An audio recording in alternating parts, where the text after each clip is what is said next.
जो कांग्रेस के लोग ये बात करें वो एक वीडियो क्लिप ला करके मेरी दिखाएं कि मैंने कहीं ये कहा हो कि मैं विधानसभा का उपचुनाव नहीं लड़ूंगा। ये कांग्रेसी झूठ बोलते हैं, जन्मजात के झूठे हैं, इनकी आदत है ये झूठ का सहारा लेकर के कहीं अपनी राजनीति चमकाने की कोशिश में लगे रहते हमेशा। शैलजा इस बात का जवाब दे पाई? शैलजा इस बात के ऊपर अपनी सफाई दे पाई क्या? आपके प्रश्न को टाल गई।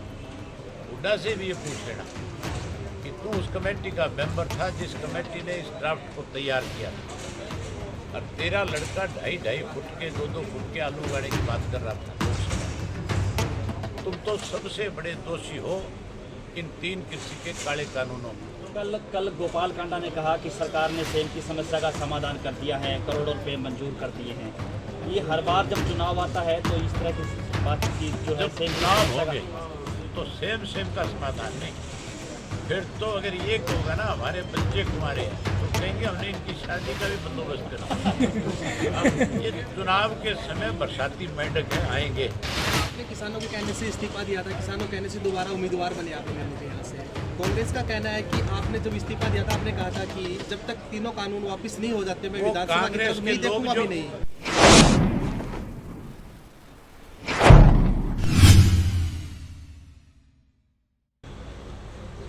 मुझे पूरा भरोसा है इलाहाबाद के मतदाताओं को। उन्होंने सदैव जो है हमारी पार्टी को ताकत देने का काम किया, और मैंने भी सदा इलाहाबाद के लोगों ने जो विश्वास मेरे ऊपर किया उस विश्वास को कभी टूटने नहीं दिया।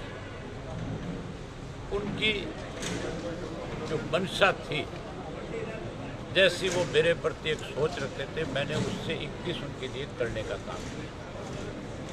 आज बहुत लोग हैं तरह तरह के लोगों के अंदर ला करके भ्रम फैला करके वोट लेने का प्रयास करेंगे, लेकिन इलाहाबाद की जनता उनको बहुत बड़ा सबक सिखाएगी।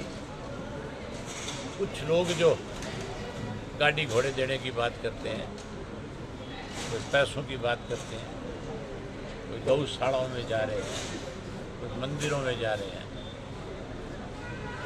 जो लोगों में एक भ्रम पैदा करने की कोशिश करते हैं, उन लोगों को खास तौर पर सबक इलाहाबाद के लोग सिखाएंगे। मंदिर में भी पैसा लेंगे, गौशाला में भी लेंगे, लेकिन वोट की ऐसी चोट करेंगे कि वो सारी उम्र याद रखेंगे। यहाँ बिकता नहीं, यहाँ तो जो मतदाता है वो सबक सिखाता है। अब की बार भी सबक सिखाएगा। हुड्डा ने कल कहा कि 6 महीने बाद फिर दोबारा इस्तीफा देना पड़ेगा, मैं अविश्वास प्रस्ताव लेके आऊँगा। वो चुनाव क्यों लड़ रहे हैं? शैलजा ने भी जो है आप पे बार बार जो है निशाना साधा कि चुनाव से ये पूछ लो आप एक बार। मैंने आपसे कहा था शैलजा से पूछना कि कानून किसने बनाई। आपने कल ये बात पूछी शैलजा से, आज ही पूछी हो। शैलजा इस बात का जवाब दे पाई? शैलजा इस बात के ऊपर अपनी सफाई दे पाई क्या? आपके प्रश्न को टाल गई। हुड्डा से भी ये पूछ लेना कि तू उस कमेटी का मेंबर था जिस कमेटी ने इस ड्राफ्ट को तैयार किया था, और तेरा लड़का 2.5 फुट के 2-2 फुट के आलू उगाने की बात कर रहा था लोकसभा। तुम तो सबसे बड़े दोषी हो इन 3 कृषि के काले कानूनों में। नंबर 2, भूपेंद्र सिंह हुड्डा से पूछना तू किसान का अगर हितैषी है तो फिर तू बॉर्डर पे क्यों नहीं गया? तू एक दिन भी किसी धरने में शामिल क्यों नहीं? अगर हुड्डा इन बात का जवाब दे, अगर आप संतुष्ट हो तो मेरे पास आके बताना, आप जो कहोगे करो। कल गोपाल कांडा ने कहा कि सरकार ने सेम की समस्या का समाधान कर दिया है, करोड़ों रुपए मंजूर कर दिए हैं। ये हर बार जब चुनाव आता है तो इस तरह की बातचीत जो है सेम चुनाव हो गए तो सेम का समाधान नहीं। फिर तो अगर ये होगा ना हमारे बच्चे कुमारे हैं तो कहेंगे हमने इनकी शादी का भी बंदोबस्त करा। अब ये चुनाव के समय बरसाती मेंढक है आएंगे, और जो इनसे आप हाँ करवाना चाहोगे वो हर चीज़ की हाँ करेंगे। यहाँ के लोगों को पता है कि इनकी समस्या का समाधान कौन कर सकता है। कौन इनकी समस्याओं को विधानसभा में उठा सकता है, कौन सरकार की गर्दन पे पैर रख सकता है। उपचुनाव आप ये मान के चलो, मैं विधानसभा के 2 सत्र में नहीं था और उन 2 सत्र में लोग बहुत मायूस थे। आज हर हरियाणा का व्यक्ति चाहता है कि अभय सिंह चौटाला विधानसभा के सदस्य के रूप में विधानसभा में जाए, ताकि हर वर्ग के लोगों की आवाज़ को अच्छे ढंग से विधानसभा में उठाकर सरकार को मजबूर कर सके। सर, आपने किसानों के कहने से इस्तीफा दिया था, किसानों के कहने से दोबारा उम्मीदवार बने आप के यहाँ से। कांग्रेस का कहना है कि आपने जब इस्तीफा दिया था, आपने कहा था कि जब तक तीनों कानून वापस नहीं हो जाते मैं विधानसभा की तरफ नहीं देखूंगा भी नहीं। जो कांग्रेस के लोग ये बात करें, वो एक वीडियो क्लिप ला करके मेरी दिखाएं कि मैंने कहीं ये कहा हो कि मैं विधानसभा का उपचुनाव नहीं लड़ूंगा। ये कांग्रेसी झूठ बोलते हैं, जन्मजात के झूठे हैं, इनकी आदत है ये झूठ का सहारा लेकर के कहीं अपनी राजनीति चमकाने की कोशिश में लगे रहते हैं हमेशा।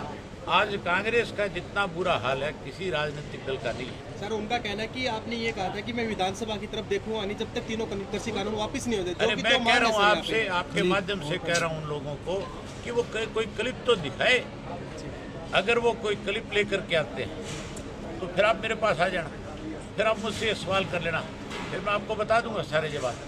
वो तो केवल झूठ बोल रहे हैं बेचारे। आज हालत ये है, आप यहाँ आ गए, अभी तक शैलजा जी के प्रोग्राम चल रहे हैं। मेरा खास रूप से आपसे ये कहना है कि आप जाओ और जाकर के शैलजा का प्रोग्राम भी देखो और उस शैलजा से पूछ करके भी आओ कि यहाँ जो भाषण आप दे रही हो, जो कह रही हो, क्या उसका कोई सबूत है तुम्हारे पास?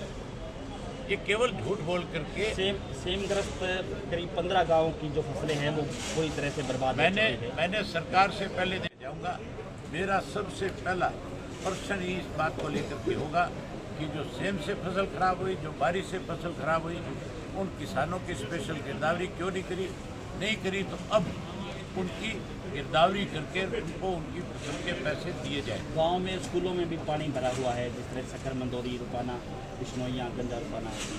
मैं कह रहा हूँ आपको कि गांव में भी लोगों का घरों का नुकसान हुआ है, उसका भी मुआवजा मिलना चाहिए और उसके साथ साथ 50,000 रुपये पर एकड़ के हिसाब से फसल का मुआवजा भी देना चाहिए।